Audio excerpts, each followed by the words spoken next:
Naquele momento, Isabel era a pessoa mais importante para mim. Finalmente o meu futuro estava ali. O casamento, os filhos, a vida de classe média. O nosso primeiro encontro seria num restaurante italiano perto do Campo Pequeno. Por isso, tinha que tomar medidas rigorosas para estar bem vestido, levar a minha melhor camisa, 100% linho da Massimo Dutti. Lavei o rosto com esfoliante para os pontos negros e água micelar para eliminar a oleosidade. Desfiz a barba até ao limite semilunar, 2 dedos da extremidade do rosto, e tomei um banho semifrio para que a pele não ficasse rubra pela violência do calor. Depois, ainda de toalha alçada ao corpo, como uma toga romana, subi ao andar de cima para passar a ferro a camisa 100% linho da Massimo Dutti.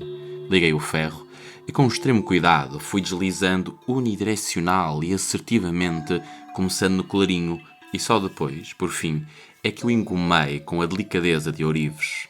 Levantei-a e pendurei-a numa cruzeta, espantado com a perfeição com que ficara, sem nenhum vinco, nem manchas aspergidas do vapor. Vesti as calças de gangue, que não precisavam de ser passadas a ferro, e calcei os sapatos com uma meia de cano médio. Olhei para a camisa e estava esplêndida.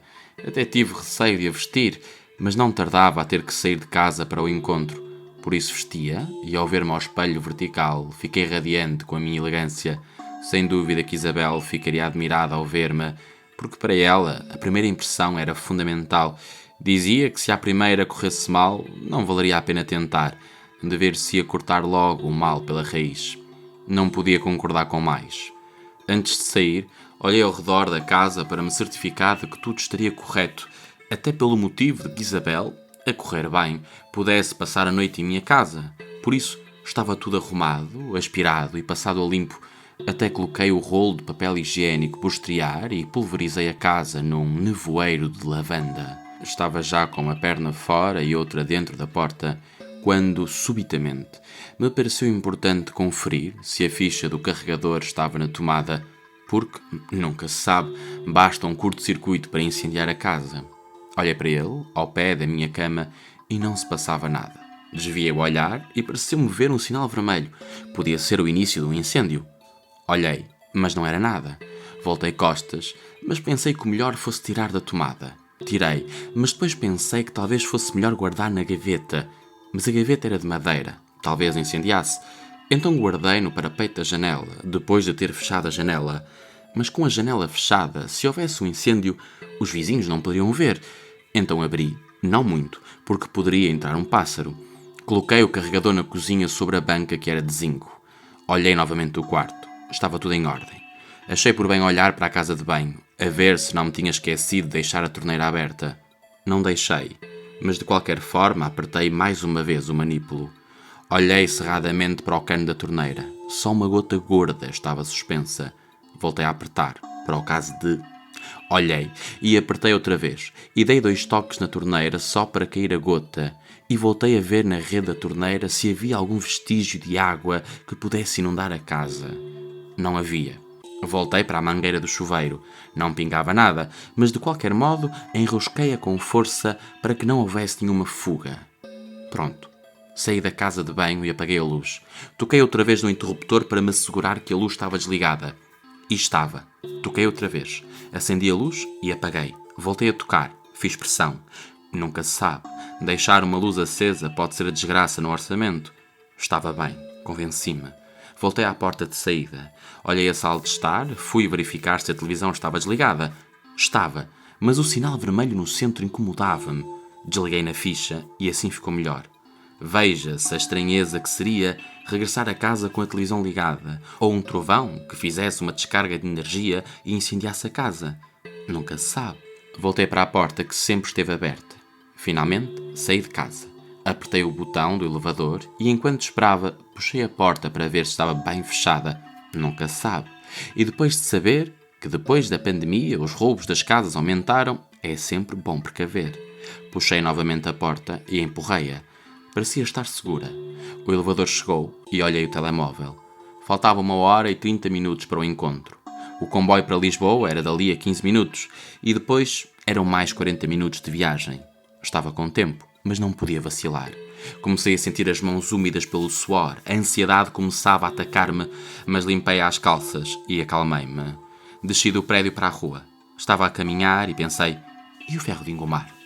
Desliguei-o na tomada. Deixei em cima da placa protetora da prancha ou naquela parte metálica? Será que está no chão ou em cima do tapete? Bem, precisava de regressar a casa. Perderia o comboio, mas depois apanhava outro e chegaria em cima da hora. Regressei a casa, subi para o andar de cima e o ferro estava desligado na tomada. Mas o cabo estava virado na direção do tapete e isso poderia fazer com que, num deslize de energia, incendiasse o tapete e a casa. Coloquei-o pendurado na parte metálica da prancha. Assim, não poderia afetar nada. Desci as escadas, mas pelo sim pelo não, voltei a subi-las para ver se o cabo tinha mudado de lugar, mas não tinha. Desci, mas voltei a subir para me certificar outra vez. Desci, mas voltei a subir. Talvez o melhor fosse tirar uma fotografia do cabo. Para me descansar, tirei uma fotografia ao cabo. Desci. Lembrei-me de que algumas senhoras, quando iam de férias, levavam o ferro de engomar e só não levavam o fogão porque era demasiado pesado. Ouvi também quem levasse o micro-ondas e outras que levavam o alisador de cabelo, apesar de não precisarem dele. Saí de casa, mas voltei novamente para ver o cabo pendurado. Estava tudo bem. Desci as escadas, mas agora tinha de me certificar como estava o quarto. Voltei a verificar tudo. Agora, alterei também alguns objetos em cima da cômoda, de modo estratégico para o caso de haver uma inundação ou um incêndio. Voltei à casa de banho e fiz uma vistoria, abrindo e fechando torneiras.